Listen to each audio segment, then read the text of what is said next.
What up, tubers? We're back. Um, got a list of things I wanted to chat about today. Um, Last video I made had the Darton, won the Darton, um, showing that off, which is still just really sweet that that all took place. But in that video, I had said, hey, I got some other videos that are going to be happening here shortly, and I want to deliver. It's been very tough to deliver videos and content right now, which we'll do a little bit of maybe housekeeping here. Um, with the newborn that we have, if you watched our Welcome Back to 88 Outdoors video, you'll see that we have been very busy with our newborn. He is officially 1 years old this month, or actually last month. Um, and he has been just, I mean, he's been through the ringer lately. He's got the molars coming in. He's had an ear infection. He's been a little miserable lately, and so my wife and I, what we've been saying is he is our turkey for the year. Probably not going to get out to do the turkey hunting thing like we wanted. Hey, not a surprise. We got a 1 year old, right? For you that have youngins, you understand that what takes precedence. And so it's been difficult to get content, continue doing this, but we are still at it. We're still going. And so as we can, we are going to make this content. I keep looking over there because he's sleeping at the moment. See how long that lasts. Naps have not been very good lately. So I might have to jet out of here and just cut this short. Um, but all right, so let's get to what I do have that I would like to discuss. This has been on my mind, and doing a video like this has been on my mind for a little time.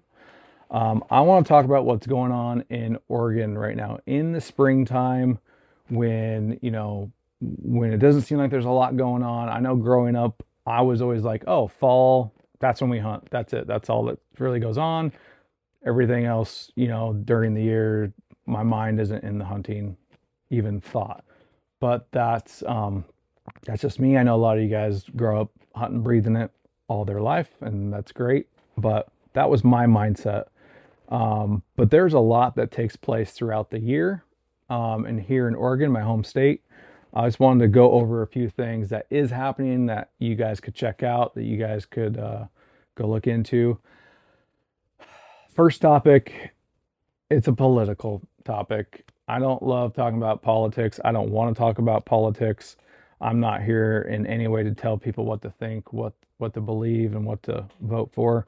I'm never going to tell you what to vote for. But I do want to bring some up that's been in Oregon going on that I feel like it got a lot of momentum at the beginning of it coming out. And then it's kind of, I haven't heard a whole lot since. So I just want to kind of bring it back to the surface. And that is the IP28. The IP28 bill that they are trying to get in is just, well, do your research. That everything I'm about to say or anything I'm about to talk about is just my research or opinion. It's not probably all facts. So that's a disclaimer. Just go do your research and make sure you look into it for yourself. But I did want to touch on it, how important it is that it is threatening our hunting abilities here in Oregon. Not even just the hunting, but also the ranching, pets. I mean, there's just so many layers to it that it's trying to impede on that just is, again, my opinion, is just completely, you know, crazy and whack.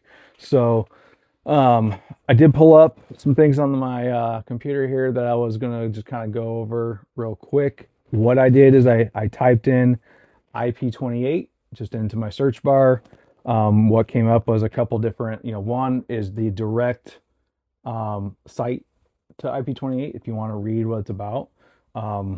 It's a fascinating read and just blows your mind. But then I went down and I found Oregon Hunting Association, and what they have going on there. It looks like Todd Atkins is there's a video on their site that He's probably going to talk about it. I have not watched it, but I'm sure he's going to talk about what's going on with it. I would like to mention, you know, signatures needed. They need 117, 173 thousand signatures, and submitted as of February 2026, they have 100,000. Signature deadline is July 2nd, 2026. So guys, that's just so scary close to getting this thing on the ballot for the fall term. And again, I'm saying all the weird, like, I don't know what I'm talking about when it comes to politics and when things are happening. I'm just saying that we have 117 signatures needed. We're already at 100,000 here, and we have till July 2nd. That's still, today's May, what is it, 6. So basically 2 months still for them to get another 17,000 votes, which isn't that much when you think about the Portland metro area and the again, politics here. I love the state of Oregon. I can't stand the politics of Oregon, but I love the state of Oregon, right? I love that we have the ocean, we got the Cascades, we got high desert and all that. So it's a little rabbit trail. But anyways, just look this up, check it out for yourself, and just understand what's going on and how important is this next term of voting, how important things are going to be to get some of the loonies out of office, and let's get someone in there that has some logic, some sanity. I mean, why this is even coming up is just mind-boggling, and just, it's frustrating. But that's enough of that. Get out of the politics. We're going to jump to the next thing. I also wanted to talk about Oregon deadline for tags is May 15th. Like I said, we're sitting at May 6th, so you don't have very long. Make sure you get out there and get your tags put in. With that, I know lots of people have been trying to remind people. I'm going to remind everyone too that we have changes made to our deer on the east side. So I believe it's the Pacific Crest Trail East. Don't quote me on that. I could be off where that line exactly is, but the units in Oregon that were on the east side of the Cascades, the units have changed to I don't know what you call it, different zones, or however you want to say it. I drew a little diagram, not of any kind of unit. This is just for, only kind of giving some sort of aspect of what we got going on. So I don't know if you can see this, but basically I got two, let's call these units, right? We got these units here that used to be, what we had. So we have, let's just call this one the outdoor unit, right? We got then the 88 for 80 outdoors, 88 unit, right? So we got these two units that used to be, again, this is for deer, not for elk. This is just changing for deer only. We got these two units here. What they did, based on my research, again, look for yourself, is they broke up these units. They're saying they're doing it for migration purposes. Again, don't have all the data and things to back that. This is what they're saying, or what I've been hearing. Do your research. What's happening is, let's say that this unit here broke up into about, actually we'll take both of these. They kind of broke it up into 3 to 4 now zones.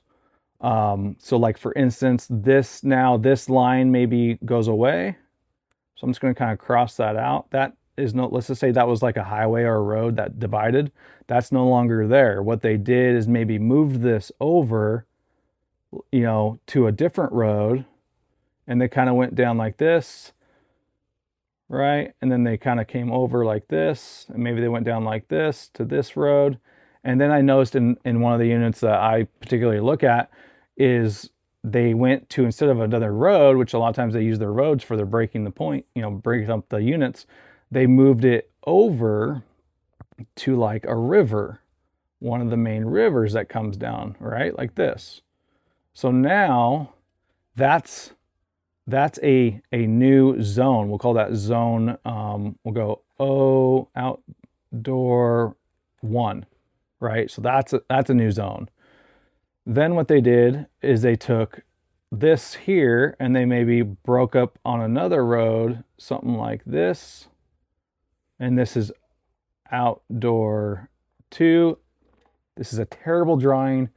I'm just trying to give an idea of kind of what they did based on what I could see. And then they went outdoor 3. Then they may have taken another unit and kind of broke it up into this one, right? And then they took another and kind of broke it over to this unit. And so this is a small scale. They kind of spread it out a little bit bigger. And what that did say for this area, kind of where I hunt, is I used to hunt this unit.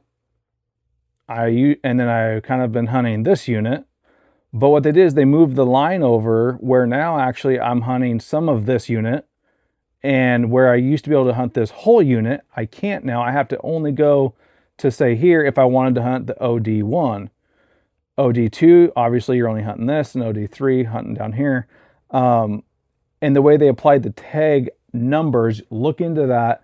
Based on my research, they took kind of a general amount of tags being issued and broke them up to where, like, say OD1 has more tags than these two, but they all combined up to about roughly what they had. They have descaled some of the tags based on the area I'm looking at.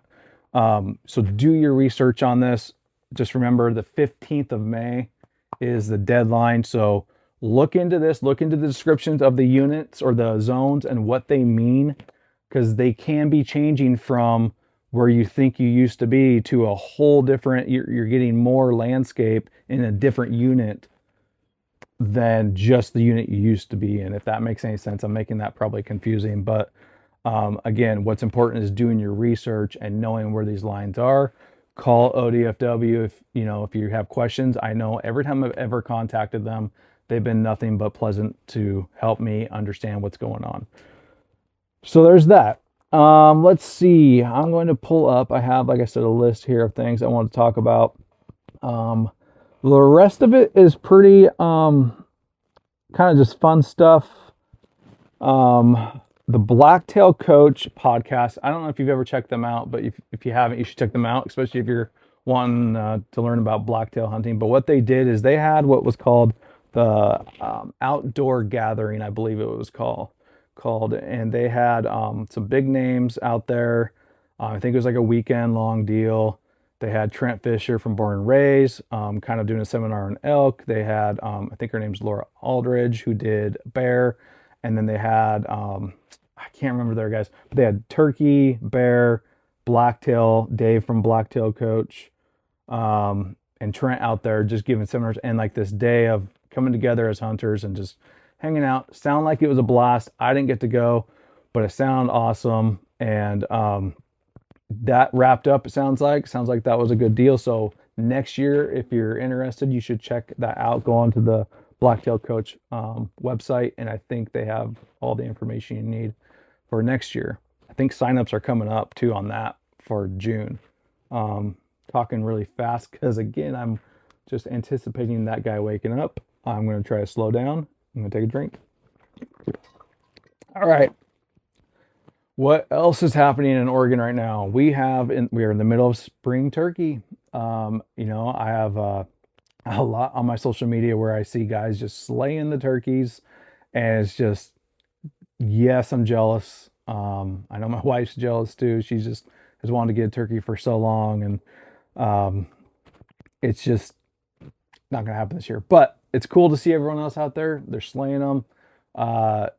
Leave some for next year, guys, because we need to be, conservation friendly. But good job. I don't think we're going to have an issue with that. A shortage of turkeys isn't going to be a thing in Oregon.